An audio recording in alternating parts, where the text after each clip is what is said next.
Coming up on Michigan's High School Sports Show, a couple dozen games coming your way, including a shootout in girls soccer. And we're seeing a lot of runs in softball this season. This week, a perfect example. Big matchups in baseball and lacrosse, a little golf too. State champs starts now.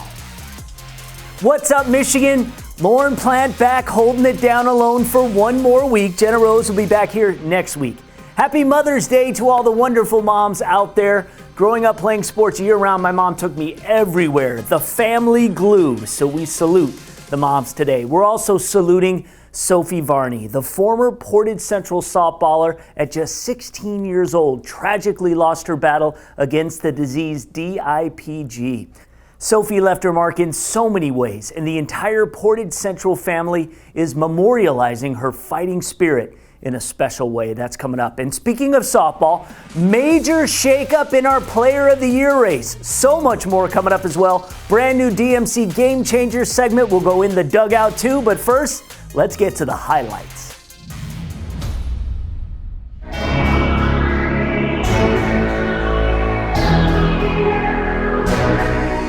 I'm Greg Molson at Lake Orion, where the Dragons were hosting the Cougars of Rochester Stony Creek. We pick it up in the top of the second, runner on third for Stony Creek. The pitch gets away, allowing Zach Hager to come home with the first run of the game. The Cougars still had a runner on third with no outs, but Evan Waters gets out of the inning with no further damage, striking out the side. The Dragons then answer in the bottom of the second, Tony Grazioli with a single to left to drive in Don Bruno to tie it up. Then it's Abdiel Gonzalez with a bunt right back to Brendan Davis. He goes to second for the force out, but that allows Griffin Firestein to come home to give Lake Orion the lead. On to the third when Nick Demerol hits the bouncer into the hole. Chris Hagee gets to it, but the throw to first is too high as Zach Jones comes in to even it up again at 2-all. The Dragons take the lead back in the fourth. Gonzalez with a line shot to center to drive in Firestein to make it 3-2. And Waters takes over from there. The junior had 13 strikeouts in 6 innings of work on the mound. Firestein would come in to close it out in the seventh, getting some nice defensive help from his shortstop, Hagee. Back, Hagee. Let's go back. Hey! Let's go! Lake Orion wins it 3-2, giving the Dragons their 15th win in their first 20 games.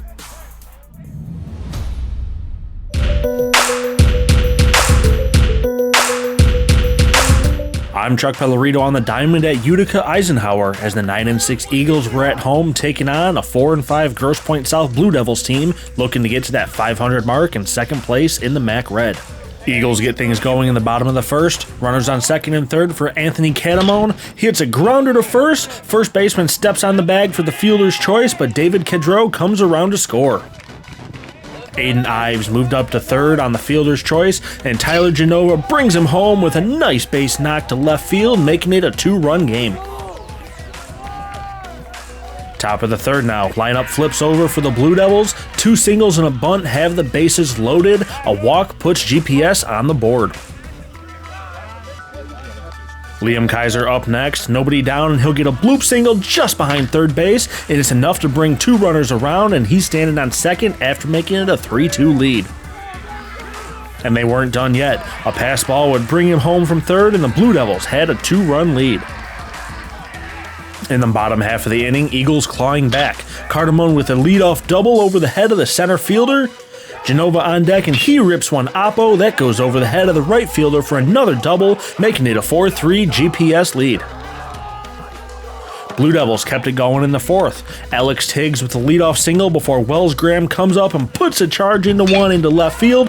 Tiggs on his horse around third. He comes in to score, and Wells on second with a double. A bunt from Riker Mazie puts Wells on third. Jacob Harris delivers an opposite field single, bringing in Wells. It was a 6-3 game after 4.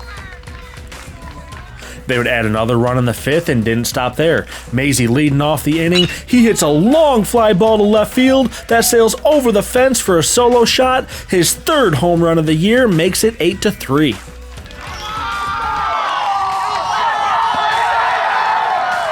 Bobby Kelly comes in to try and close it out for the Blue Devils. Eagles working to stay alive. Cardamone with a leadoff double into right center. An infield single puts runners at first and third. Pass ball brings in Cardamone, and Genova moves up to third. It's 8-4. Josh Bussin now on deck. He hits a slow grounder to short. Fielder's choice brings in Genova, making it 8-5.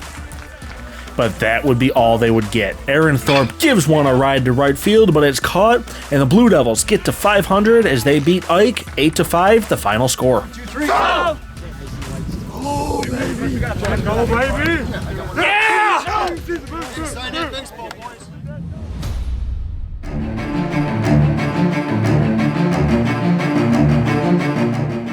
We go to the corner of Michigan and Trumbull for a Thursday night matchup. Detroit Edison coming in undefeated on the season, but a tough challenge ahead as they met up with 18-4 and Division I's 13th ranked Spartans from Livonia Stevenson.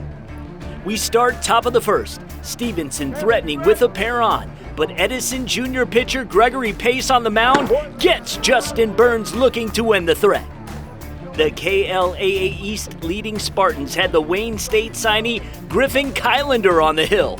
Here, Caleb Sanders gets caught for excessive window shopping. We were scoreless after the opening inning. Spartans had the bases juiced in the second with 2 outs. Pace's pitch is off target. Landon Masick is heading home. The ball gets to Pace in time, applies the tag for the final out. Edison ranked third in D3, up 1-0 in the bottom half of the frame. With the pair on, Pace looking for the base hit. Check out Johnny Beer selling out. Diving grab. After 2 innings of play, Edison led by a run. We now go top 3. The future Warrior Kylander helping his cause at the plate. Sending it deep to the wall in left. He would wind up on second with a stand-up double. Next hitter, Aiden Arbogast. Pokes it to left center. Kylander hustles home. Stevenson would add another and took a 2-1 lead. More from the Spartan bats in the fourth. Bases full again for Beer. He gets the job done.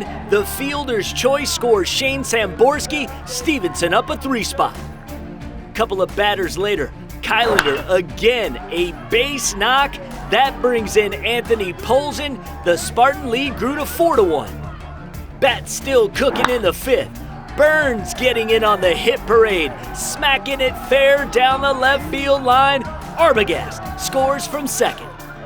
Same inning, Nolan Arbogast in the box. He sends it to left. Burns crosses home plate. Livonia Stevenson rolling. The senior Kylander dialed in on the bump. 6 innings, allowing just 1 run, striking out 13 Edison batters. Bottom of the 7th, Edison down 5 and fighting. Ribby runner on second, but Josh Smith hits it right to Beer. He touches second base for the easy double play. Livonia Stevenson hands Edison its first loss of the season, 7-2 the final. They were definitely a good team. You could tell they had some good players, they had some skill, and then coming in with the attitude we did, we were ready to win, and it really just boosts our team as a whole, and we're ready to build off that.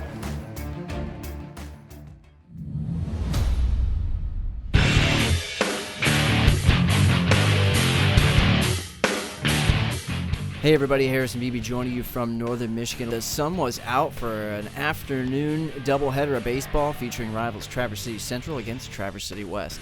Bottom of the first, West has runners at the corner. Sam Reynolds, base hit, trickle into the outfield. Charlie Jeffrey scores easily. A wrap-in.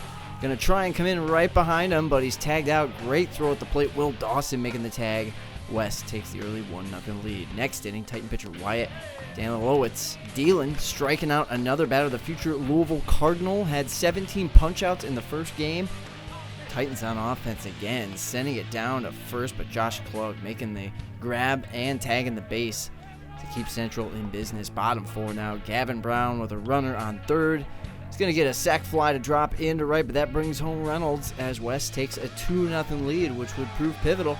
Top 5 we go. Will Dawson on the base pass, trying to get something going. Swipes third and a wild throw to try and pick him off. Is Dawson's advantage as well. Hustles to home, making it a 2-1 game. West still in the lead. They get a few more runs though in the end, and Danilowitz throws a no-hitter to give him a 4-1 win in that Game 1. Trojans get the win, though, in Game 2, 7-4 to split the doubleheader series.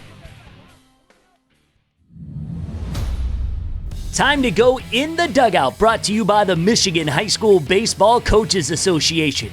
Every day is an opportunity for us to get better, just a little bit every day getting better. You know what our goals are, okay? This week, we profile Mark Brown, the head man at Detroit Edison, the baseball program just in its 5th year as a program, and Coach Brown talks about how it came about. Opportunity arose, Mr. Bland, our superintendent, he was football coach at DePort when I was a baseball coach there. And once he got over here, he asked me would I come over and start a baseball program. So, knowing him and kind of guy he was, I thought it would be a good opportunity for me to try to build a program from scratch. First year I got there, I started in like September, so I didn't have an opportunity to talk to, 8th graders to possibly come over to our school. So we had kids that were in the building, had tryouts, and I'll never forget it. One day we had practice, going to the baseball field to practice. I had 7 guys that were in the band tell me they had to go to band practice. They couldn't come to baseball practice. So, I just let those guys know at some point we would build a baseball program here. And in a short period of time, we've got it done. The Pioneers are one of the top teams in Division III, and Mark explains how the program has grown rapidly over just a short period of time. We went from having band members to actually having kids who are baseball players, kids who aspire to play at the next level, whether it's college baseball or getting drafted. Being down here right now at Detroit Pale is where most of these kids come from. Going over watching Pale games in the summertime, the 12 and under 13 under games, I was able to talk to some parents, enroll them in our middle school, because most of these kids on this team, they started at our middle school. And once the 8th grade class, their seniors now came over, basically start rolling in. And during his time, Coach Brown has seen his players move on to college and even get drafted. We had a kid, Warner Blakely, get drafted last year. David Thurman was one of our senior pitchers last year. He's at Wayne State, pitching for Wayne State now. Both our Pale kids grew up playing in Pale. And I coach in Pale in the summer, so I have a chance to see kids a lot of the time I'm around them. So those kids actually came to our school, and now we have a few kids that are committed kids. Greg Pace, our junior center fielder, he's committed to the University of Michigan. Caleb Sanders, another junior, he's committed to University of Dayton. Omar Boyd, who's a senior, he's going down to Prairie View A&M. So our program, we have kids now that's in our program that will play college baseball and possibly some draft picks down the line. Being in Division III, Mark believes in playing tough non-conference games that will prepare them for the playoffs, which start in just about a month. I always thought that if you want to, be a really good team and you want to make a run at any kind of championship, you have to play good teams, quality opponents. And we're a Division III team, and our whole schedule is made up of Division I team, a few Division II teams, and we feel playing those higher division teams will get us ready for the state tournament. Bottom line, Coach loves being on the field each and every day for these boys. I look at it as a blessing just being able to be a part of these young men's life. For us here at Edison, it's more than just baseball. We're talking, not just 4 years from now, but 40 years from now, what would they be doing? Our goal at Edison is to get kids in college, not just get kids in college, but to graduate our students from college. If you see on our name is ECE for Early College of Excellence, that's our high school, and what motivates me is to help these guys try to fulfill their dream and playing the game and getting an education where they can take care of themselves and possibly take care of their family down the line.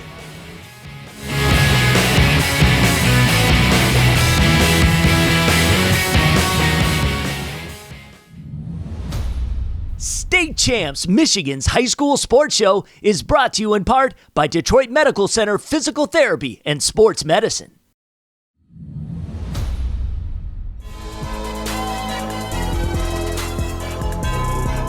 Hi, I'm Laura Ramos of DMC Physical Therapy and Sports Medicine, and today on Game Changers, we're going to talk about wearable technology and how you can use it to improve your sports performance. Wearable technologies have become mainstream practice in professional sports, and they're quickly moving into all levels of sports, both team and individual. These technologies are being utilized to monitor conditioning, game performance, recovery, and even injury. The technologies can be broken into two main categories. The first category you wear while you're training or while you're playing in a game. These are based off of performance indicators. They look at how your body is moving, acceleration, deceleration, your sprint speed, your top speed, your average speed, and the amount of load that's being performed through your body, like during a jump landing. Sensors are usually worn within your jersey or within your uniform, chest strap or an ankle strap, or even inside of a vest underneath your shirt.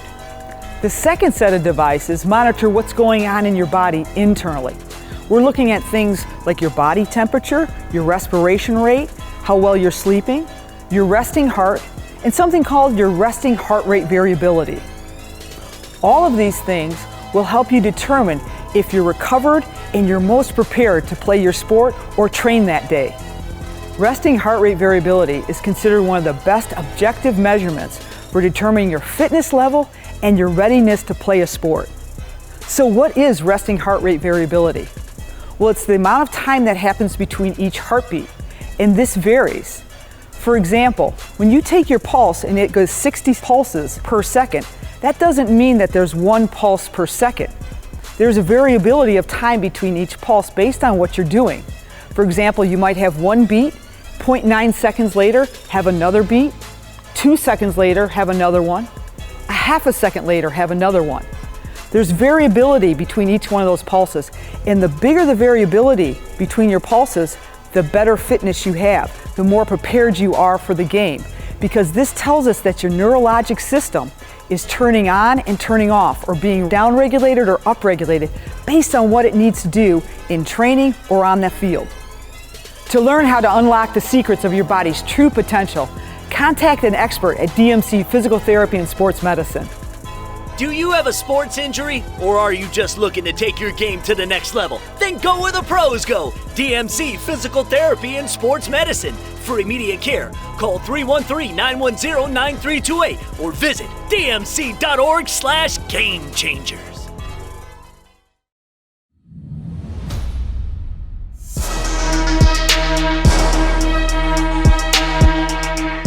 I'm Lorne Plant with the L'Anse Creuse North Crusaders. We're hosting a MAC White matchup in girls soccer, taking on the Utica Chieftains.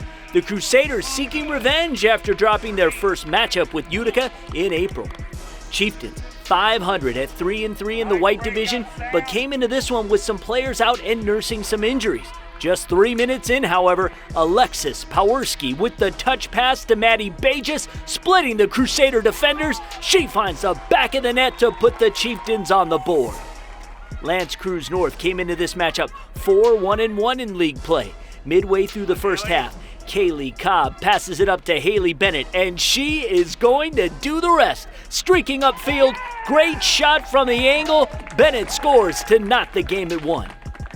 A minute later, the Crusaders building off of that momentum. The freshman Isabella B-Rod picks up the loose ball. Great move, and with the left foot, her shot trickles into the back of the net. Crusaders back on top. 15 minutes left in the first half. Utica inside the zone looking for the equalizer. Ball popped out, but nice job by Lena Ray to corral it, then just legs this one towards the box that arcs into the strings. Nice shot. And that was the catalyst for the Chieftains as they would find the twine 2 more times before the break. Bages on the rock, and she will send a beautiful ball upfield to a streaking Powerski. She shoots and scores. Chieftains up 3-2. Then, with under 2 minutes to go in the half, Utica with great pressure deep in the north end, and it's the junior Bages again, ripping a shot up and over the goalkeeper, her second of the evening. Utica held a 2-goal lead at intermission. But the Crusaders came out with confidence in the second half, 10 minutes in, Kaylee Cobb with the steal at midfield. She will deliver a perfect outlet onto the foot of the speedster B-Rod. She fires in her second of the day. 2 minutes later, it would be the Crusaders again on the attack. B-Rod with a nice pass out front to the junior captain, Bennett. She notches her second goal to tie the game up at 4. The scoring would end there as both teams fought to the final whistle in a rainy shootout. This one ends in a draw, 4-4 the final.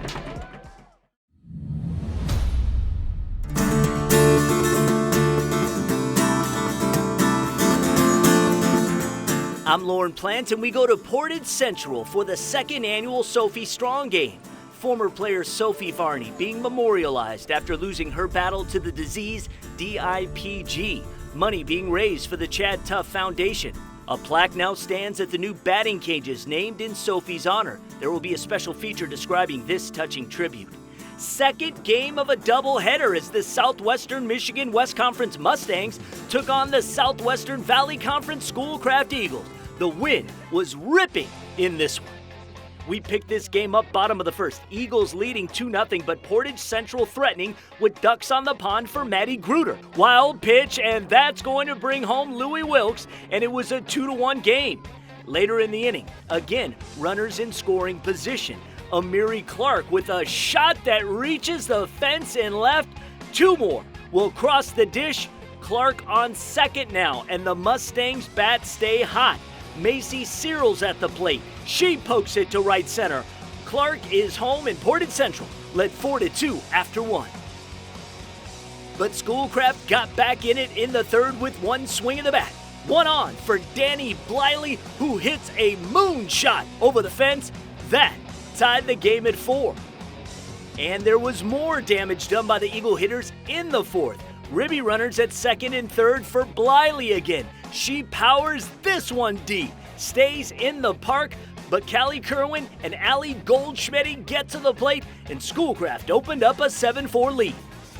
Bottom half of the inning, Mustangs strike back. Liana Strader at the plate. A little duck snort won't be able to come up with. Strader will wind up on second base. Then, Braylon Gruder in the box. She'll hit a ground ball with eyes. Strader will slide home safely to make it just a 2-run deficit. In the fifth inning, Schoolcraft threatening yet again. Macy Searles now on the mound for Portage Central. The freshman Lauren Evans with the base knock. Goldschmidt will beat the throw as the Eagles tack on another. But they weren't done. Same at bat. Bases juice now for Madison Engel. Blue single to right. 2 more runs scored for Schoolcraft as they took a 10-5 advantage. Bottom 7 in Portage Central with one last-ditch effort to get back into the ballgame. Bases loaded for Maddie Gruder trying to make something happen. Ball back to the pitcher. She'll get the force at home. Olivia Pavlak with the complete game victory. Schoolcraft wins 10-5 the final.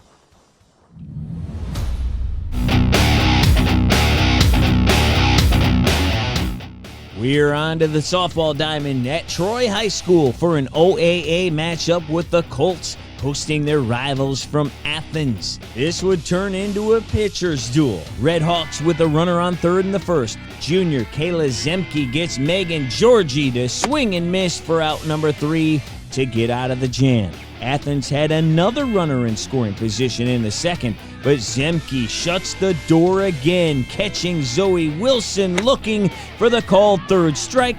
That ends the inning. Bottom 2 now. Junior Julia Dollerup towing the rubber for the Red Hawks, and she gets Ashley Spencer to swing and miss to end the frame. Dollerup finished with 7 strikeouts in this one. Top of the third, Athens with a runner 60 feet away. Emma Leonard delivers. The sophomore hits a grounder to second. She is out, but Olivia Griffith scores on the fielder's choice. Red Hawks go up 1, but the Colts come right back in the bottom half. 2 ducks on the pond for Lauren Kalman. The senior gets the base knock, bringing in Kayla Zemke and Avery Allen. Kalman gets thrown out, but the Colts now have a 2-1 lead, and they were looking to add some insurance with a runner at second in the 5th. Zemke hits a shot to center. Red Hawks center fielder Haley Hurley tracks down the fly ball for the third out. That would hold the Colts to a 1-run lead. Top 6, Red Hawks with a runner on third, but Zemke dials in, getting Ashley Goodhue to chase the pitch for strike 3. That would end the Athens threat. Zemke finished with 9 Ks on the day. Last chance for the Red Hawks in the top of the 7th. 2 in scoring position for Olivia Griffiths. The senior grounds to short. Hannah Hearns fires to first for the final out. Troy wins a close one. Final score 2-1 over Troy Athens. The Colts would go on to sweep the Red Hawks in the doubleheader.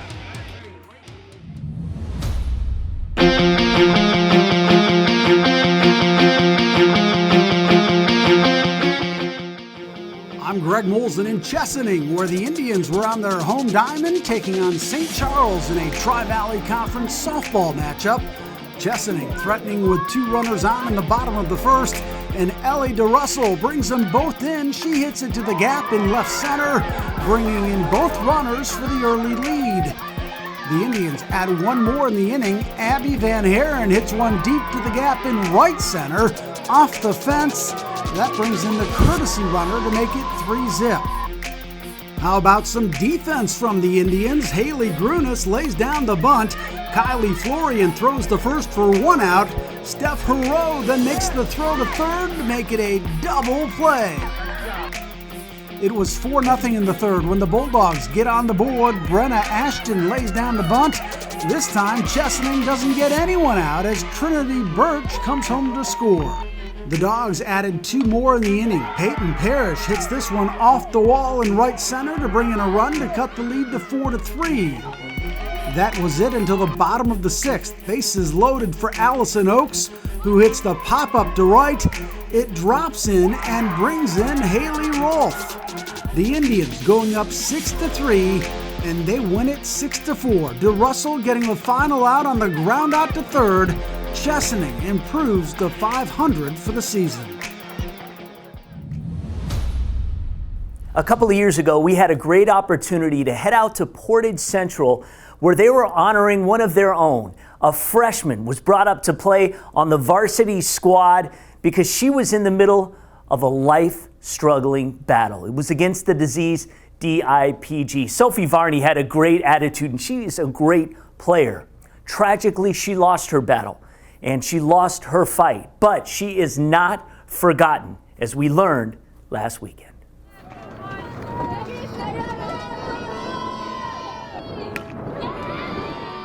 There's a saying in softball, sometimes the only thing fair in life is a ball hit between first and third. On a blustery Saturday, May 1st, 2021, the Portage Central community came together for the 2nd annual Sophie Strong game. We had a chance to cover the first Sophie Strong game back in 2019. The Mustangs surprising freshman Sophie Varney, who was just brought up to the varsity. You wouldn't know it by meeting her, but Sophie was beginning the fight of her life. Diagnosed with the disease diffuse intrinsic pontine glioma, or DIPG. It's a brain tumor, and it takes no prisoners. Sophie got to play in the game named in her honor, did quite well too. In fact, flash forward this season, she was going to be a key piece of the Portage Central squad as she began her junior campaign. But Sophie lost her battle and succumbed to the disease in December.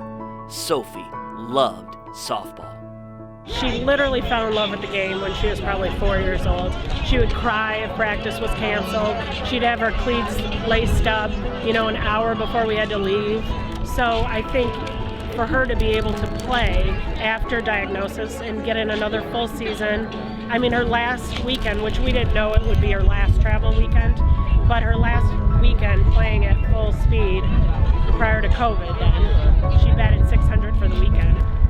Sophie was such a huge part of our family. She is, to us at Portage Central Softball, Sophie is the reason we continue to play. She's our reason to keep winning. She's a role model to everybody. Everybody should want to be like her. Everybody should want to act like her. Sophie was amazing, and she will continue to be a huge legacy here at Portage Central. Her spirit lives on. The new batting cages sport a shiny new plaque in front for all to see.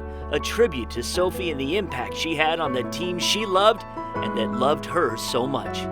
Money raised for the memorial and the charity dedicating to eradicating DIPG, the Chad Tuff Foundation.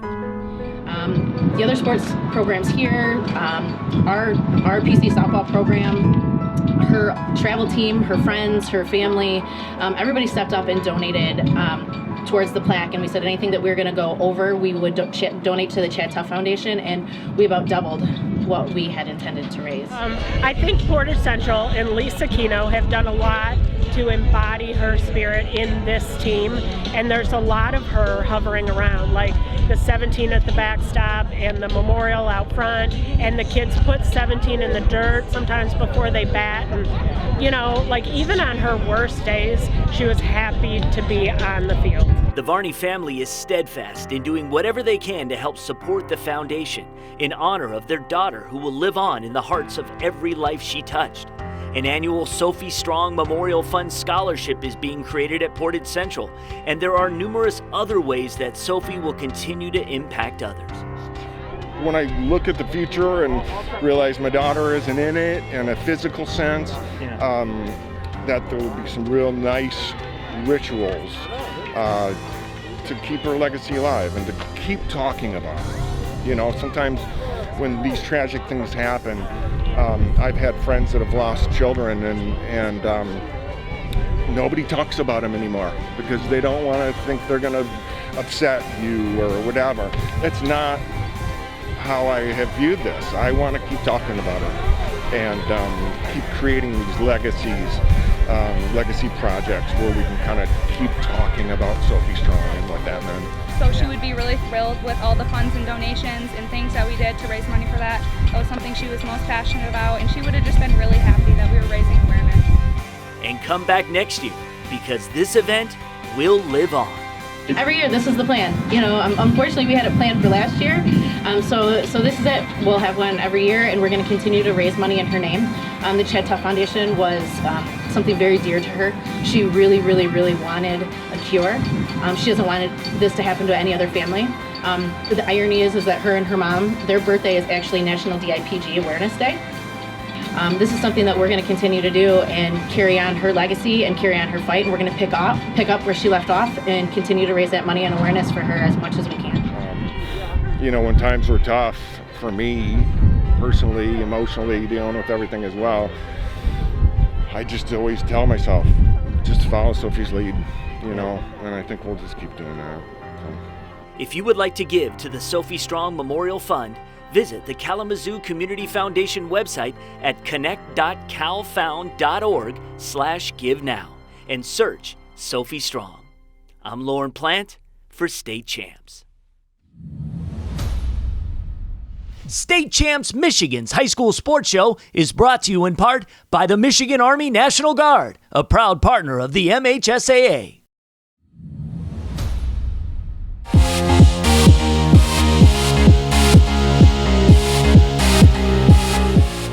Let's head to East China Stadium for a boys lacrosse matchup with the St. Clair Saints hosting Macomb, Dakota. The Cougars scored a pair of goals in the opening minutes and looking to extend their lead here. Robbie Dameron scoops up the missed shot. He bangs off to his right out front and sneaks the shot in. The senior finished with a team-high 4 goals on the day. Dakota up 3-0. The lead back to 2 with under a minute left in the first. Colin Zimmer gives it up to Aiden Gedke, who makes a move on the defender and rips the shot down low for the goal. The Saints cut the lead to 3-2 after the first. Dakota still up 1 in the second, spreading it out in the offensive zone. Dameron behind the net passes it in front to Anthony Toko for the goal. The Cougars take a 5-3 lead. Saints trying to keep it close. Charlie Goodme, the senior, sets up behind the net, spins around the D, and fights through contact for the score. Dakota still up 7-4 at the break. Now to the third, Saints with it. John Kohler gives it up top to Goodme, who backs into the defender, turns and fires for another score. Goodme had a team-high 4 goals in this one. Then, with 4 to play in the third, Toko feeds it to Zach Drosky. He rips it to the back of the net. The Cougars up 8-6 heading into the final frame. Saints still down 2 early in the fourth. Ethan White fires a shot. Anthony Galazzo makes the nice save, but Colin Zimmer intercepts the pass, splits the defenders, and sends it home. That cuts the Dakota lead to just 1. But the Cougars would answer right back. 1 minute later, Drosky passes to Brandon Horoff up top. He stutter steps, fires the shot. It goes 5-hole for the goal. The Cougars then add another pair in the fourth to put it out of reach. Dakota holds off St. Clair. 11-7 your final score. The Cougars improve to 9-3 on the season.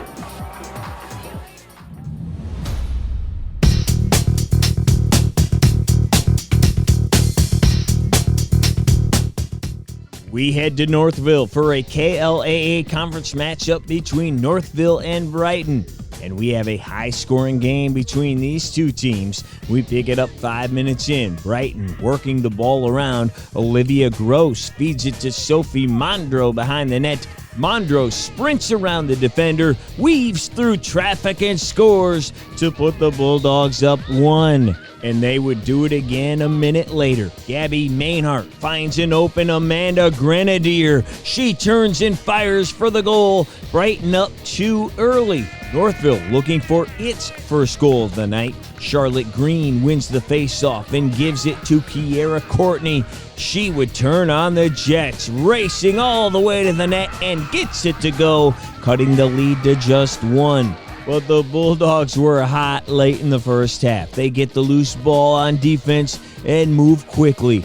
Kaya Malachino passes it to Mainhart at midfield. She fights through the Mustang D and finds the back of the net, giving Brighton an 8-3 lead. The Bulldogs held a 7-goal lead early in the second half, and they are not satisfied. Sophie Mondro finds Abigail Birchfield out front. She steps back and fires at the net, and the lead is 8. The Mustangs don't give up. Kiera Jengar passes it to the senior Charlotte Green for the 1-1. She gets past the defender and gets the backhand shot for the score. Green finished with a team-high 5 goals on the night.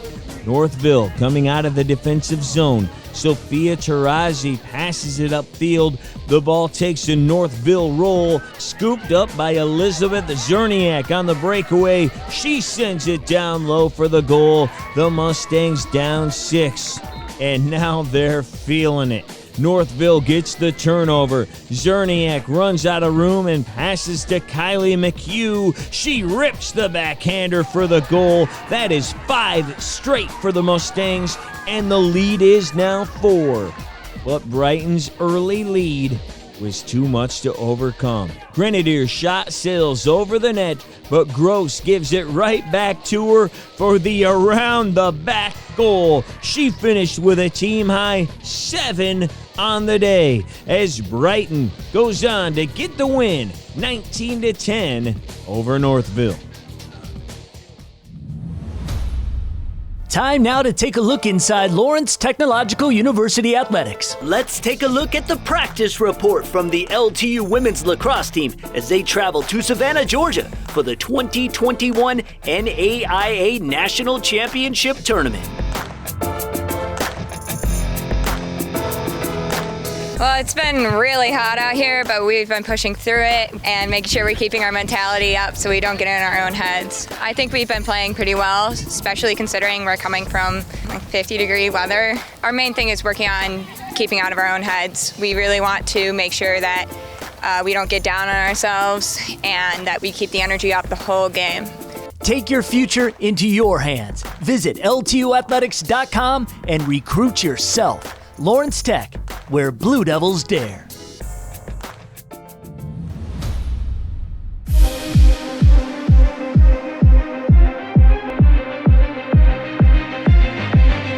Hey everybody. Welcome back inside the State Champ Sports Network studio. My name is Lorne Plant. He is Donnie Dreher. And what is this? It is an update in our Total Softball Player of the Year race. And sound the alarms. Throw the red light. We are making changes. We are making several changes. And this is really kind of emblematic of what we believe maybe the rest of this race will be. And if you do not have certain numbers, you are not going to stay maybe in the top 10 for very long, because players are going crazy all over the state of Michigan. It's unbelievable right now in terms of how, what some of the numbers are. So let them know where kind of what qualifies really right now to be in the top 10 in terms of numbers. Yeah, when we talk about simply numbers, here's some of the things we're seeing. From an offensive standpoint, averages, we're seeing anywhere between 5 and maybe 580. Those are the numbers that we're seeing averages.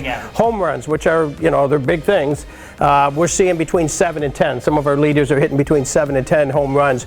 Pitchers, they are averaging strikeouts of 2 per inning, which I think is just amazing. And then ERAs of somewhere in the area of 0.5. So those are just the numbers we're seeing of the people that are in the top 10 or on that watch list trying to get on the top 10. And Lauren, this is a sprint. It's not a marathon. Absolutely. It is fluid, and it's going to be changing a lot over the course of the next several weeks as we get really into the meat of the season now. So here's what's happening. 3 players are coming off the top 10. I just understand also the fact that if you come out of the top 10, it does not mean you cannot play your way back into the top 10. But for right now, Monroe outfielder Ellie Sealer, she is coming off the list. The fine outfielder from Heartland, Kelsey Zampa, she is off the list. The shortstop Callie Hevelin from Three Rivers right now is also coming out of the top 10. And again, also so you know, we have a huge watch list. So there's lots of players knocking on the door. Here are the athletes going in, and we'll do them one at a time. Let's start with the fine third baseman, who is also on the #1 team in the state from Heartland, kind of replacing Kelsey, and that is Delaney Robeson. Yeah, Delaney Robeson in Heartland, by the way. Not only is she replacing Kelsey, but you also got Rachel Everett, who very well could be back in the top 10, and that's probably, those 3 kids are some of the main reasons why they're ranked #1. So we're going to get her on the top 10 list and see if she can compete against her teammates to stay there. It's going to be some interesting conversation in that dugout this weekend as they get back to the field. I also want to point out Delaney is a senior, and she's going to be going to Kent State next year. Well, there you go. All right, so let's move on to a sophomore hurler who has been heating it up, also doing incredible at the plate, and that is Regan Bennett, the Novi sophomore. Yeah, Regan has just exploded on the scene. Another power pitcher. Regan is averaging 2.25 strikeouts. She's got like per inning. Per inning. Let's make sure. Per inning. Not per game. Yeah. Per inning. So what does that mean? You get a foul ball or something? Yeah. It's a crazy number. So she's doing it both offensively and she's doing it pitching, and she deserves to be on the list. Lastly, coming into the competition, the third baseman, the catcher from South Lyon East, the senior Lauren Saborski. Yeah, and not only is Lauren battling to get on the top 10, she's battling among her teams, because we've highlighted Alyssa Holo number of times on the podcast because her numbers are very similar.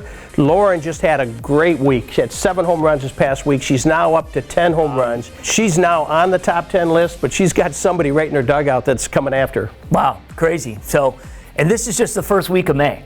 So it's going to get fast and furious here as we race to the finish line, as we race to the Final Four, which will be announced a little over a month from now. So one thing I do want to make very clear to you guys as you go to the website and you begin to vote at statechampsnetwork.com is that, it's clear that Farmington Hills Mercy's Maggie Murphy, the infielder and the catcher, leading the vote with about 24,000. But I do not want to discourage anyone from voting, and I will tell you why. So when the skill level, such as our group is, and the girls on the watch list who are playing their way in, is as close as it is. So with athletes knocking on the door to get in, when all things are equal, and we are simply looking at who can we remove from the list in a given week, we do take into the fact, well, what's the voting at? What is the support like so far been for that particular athlete. And if it's not great, then it makes it easier for us to pull someone out. That's absolutely right. So you could have someone that's way behind Maggie, but you can see the community interest, the fan base behind them. That carries some weight with us, and especially when we can't differentiate with the numbers, that could be something that could change a position. So go to statechampsnetwork.com, click on the Player of the Year banner on the homepage, go to the contest page, vote. You can vote every 3 minutes, so vote as often as you like. We appreciate it.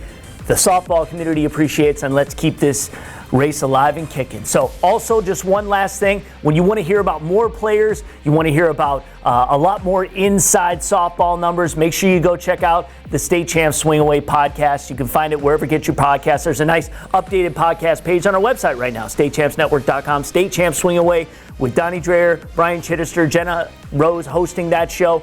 Check it out. Really good insight. So another way to get your softball fix. All right, that's it for the update. We'll see you next week.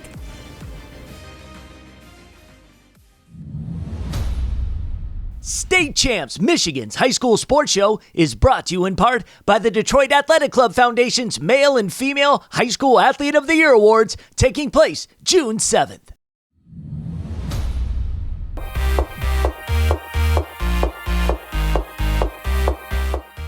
I'm Kevin Trzynski, and we go to Birmingham for this OAA Blue Division Showdown in track and field. The Farmington Falcons travel to see home where the Maples have DAC nominee Audrey D'Adamio running in 2 events on this day. It was rather chilly with no sunshine in sight, and let's keep the feet warming and hit the track. And we start with the 4x800 meter relay. Both boys and girls running at the same time, and we'll focus on the boys first. The first exchange went down nice and clean for the Falcons, and they took off from there. The relay team is made up of Parker Buska, Liam Stacy, Zach Morden, and Reese Lynn. They finished ahead by 25 seconds at 9 minutes 2 seconds, .2. The Falcon boys taking the first event of the day. And onto the girls' side of the race, after the first exchange, and a troubled one, the Maples had the lead for a moment, but once passed by the Falcons, they never looked back.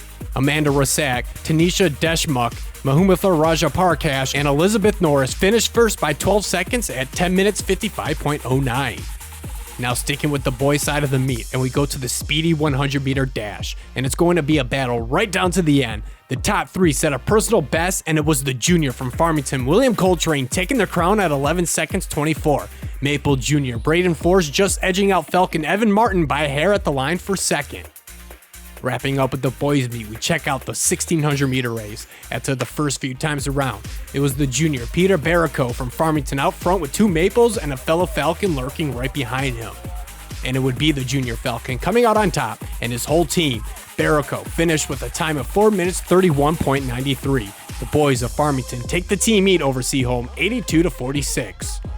Moving along to the girls' side of the meet, and DAC nominee Audrey D'Adamio taking part in 2 events, and we captured them all. Starting with the 800 meter race, the Stanford-bound runner took command of the race from start to finish.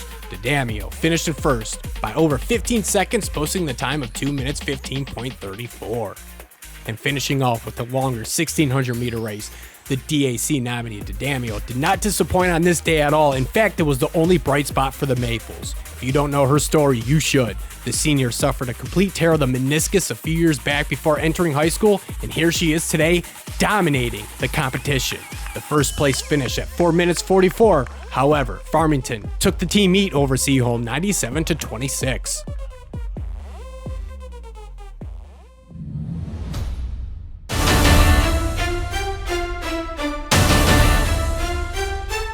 I'm Mike Erlitis. We head to action between 2 powerhouses in boys lacrosse. The Cranbrook Kingswood Cranes on the road, visiting the Eaglets of Orchard Lake St. Mary's. All Eaglets in the first. Casey Kujowski slices and dices his way for the goal. OLSM up 3-0 after 1. Cranes looking to get on the board, and they do just that in the second. Josh Ginsty with a great steal and the finish. Eaglets still leading though 3-1 as we head to the break. Later in the third, score now 4-2, but Cranbrook would respond. The lefty Max Burgeon letting it fly. No chance for the keeper on that one as the Cranes cut the deficit to 1. OLSM would answer back with a couple goals to end the quarter. Here's the ladder. The freshman Ben Pozak finds the back of the cage off the wraparound. Eaglets soaring 6-4 after 3. We take you a few minutes into the fourth, now 6-5 after a quick goal by Cranbrook, but the Eaglets put on a clinic with the passing here. Alex Blendia does the honors as OLSM takes a 7-5 lead. The Cranes not letting the Eaglets just walk away with a W. Max Burgeon strikes again with 2 unanswered goals. Here's the second. That's his 4th on the night. We're all tied up at 7 as we head to overtime. The hosting Eaglets refusing to lose at home on senior night. One of those seniors, Casey Kujowski, finds an open Ben Pozak in front. That's the winner as Orchard Lake St. Mary's tops Cranbrook Kingswood in dramatic fashion by a final score of 8-7.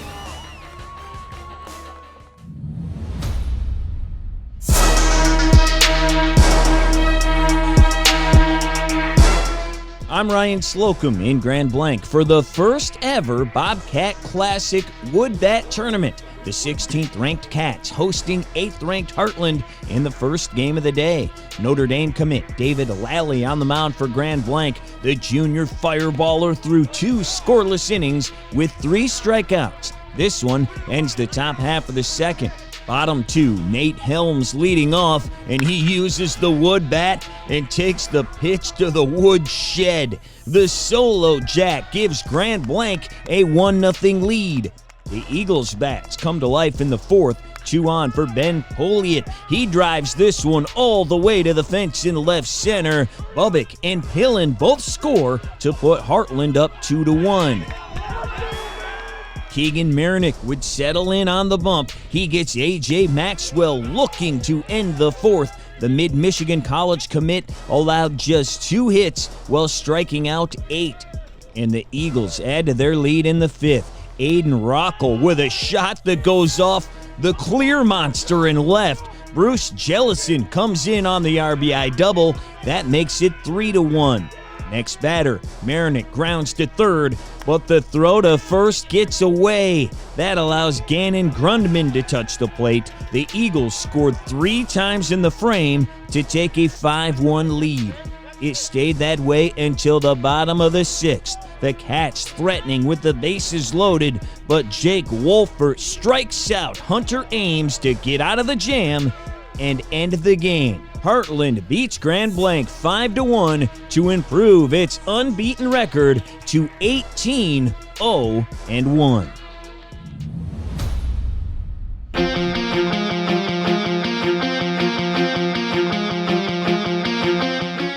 I'm Mike Erlitis, and we head to the west side of the state. It was the Battle of Zeeland as East took West. And we pick things up in the bottom of the first. Zeeland East with a runner in scoring position. It would be Aiden DeGraff coming through with a base hit, scoring Corey Holtrust to give the Ducks a 1-0 lead. Josh Agar was on the bump for Zeeland West, and he was dealing early. Here getting Trent Linema to go down swinging. Agar had 7 strikeouts in his first 3 innings of work. The Ducks would add more to their lead in the bottom of the third. It's DeGraff once again with the RBI single, scoring Ethan Bosch to put Zeeland West up a pair.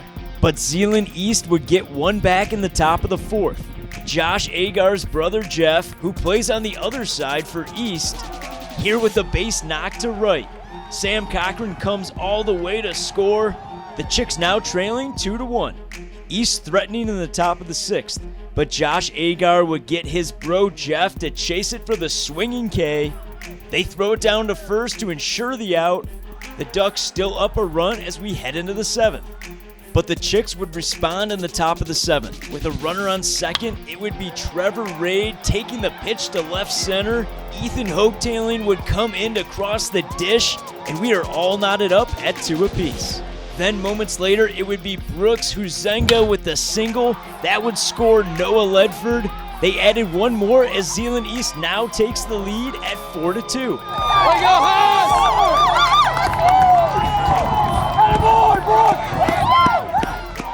Ethan Hoagtailing in to close it out. He would get DeGraff to strike out to end it. as Zeeland East wins a thriller over their rivals from Zeeland West. 4-2 your final.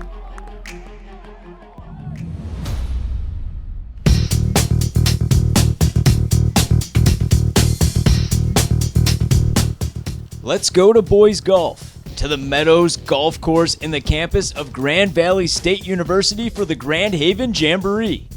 8 schools competing in this jamboree, and we begin with Alexander Karhunen from Jenison High School getting the par putt to go in on the 4th hole. The Wildcats finished the day in 8th place. We go to the 1st hole, and here is Dario Bonazzi with the par putt, as his Falcons would end up in 7th. Let's go back to the par 5 4th hole. Andrew Meister from Holland, West Ottawa with the eagle attempt. Just misses, but he would tap in for the bird. The Panthers as a team finished in 6th. We check out the host school, Grand Haven. Logan Melcher with this chip on the par 5 1st hole, and it goes in for eagle. He would shoot a 42 for 9 holes, as the Bucks would end up in 5th. Let's check on the Rockford Rams on the 3rd hole. CJ Stefan here tapping it in for par. He would shoot a 36 for 2nd individual on the day. Rams would be tied for 3rd place. Next, we take a look at Ashton Harema from Granville. Here sinking the birdie on the 4th. The Bulldogs also finished in a tie for 3rd with Rockford. We now go to the 3rd hole, and it's Ethan Blau from Hudsonville making the par putt, as he finished with 3 over 39, as the Eagles would be a runner-up. That's because this day would belong to Caledonia. Here's Bryce Fleischer on the 3rd making his par putt. Then it would be his teammate Landon Wanless on the 4th. Misses the eagle putt, but has a short tap-in for birdie, as he finished as the individual winner with a 2 under 34 for 9 holes. As Caledonia wins the team event by 1 shot with a 157.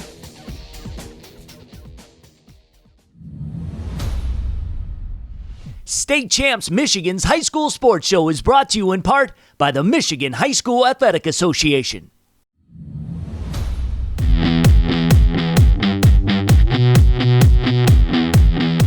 Spring sports are in full swing, but the staff of the MHSAA is also looking forward to next school year. Recently, our Board of Directors, the MHSAA Representative Council, met to approve changes for next school year. Let's highlight 2 of these changes.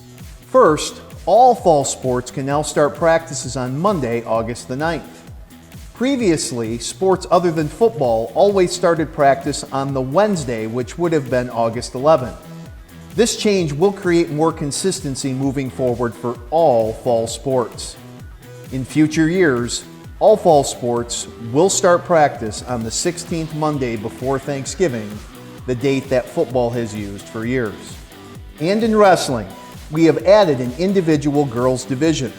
So when it comes for the individual tournament, there will now be 5 divisions, divisions 1, 2, 3, and 4, and a division strictly for girls.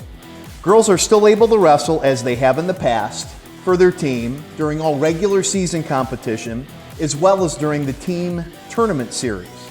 And when it comes to the individual tournament, girls can choose if they wish to continue competing in divisions 1 through 4 with and against the boys, or if they want to opt for the girls only division.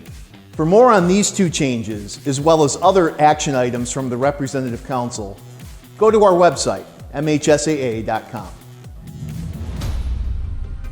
Once again, we say Happy Mother's Day to all the Michigan moms out there. We couldn't do it without you. Enjoy your day, and we'll see you guys next week right here on State Champs. State Champs Michigan's High School Sports Show is presented by Lawrence Technological University. LTU offers over 24 varsity sports for men and women, along with several dozen world-class undergraduate programs. Athletic and academic scholarships are available in all sports. Visit LTUathletics.com and recruit yourself. Also brought to you by the Michigan High School Athletic Association, promoting the value and values of educational athletics. the Michigan Army National Guard, a proud partner of the MHSAA. The Detroit Athletic Club Foundation's Male and Female High School Athlete of the Year Awards taking place June 7th. Detroit Medical Center Physical Therapy and Sports Medicine. Do you have a sports injury, or are you just looking to take your game to the next level? Go where the pros go. Visit dmc.org/gamechangers. And the Michigan High School Baseball Coaches Association, a proud partner of state champs. For all things high school baseball coaching in Michigan, visit mhsbca.org.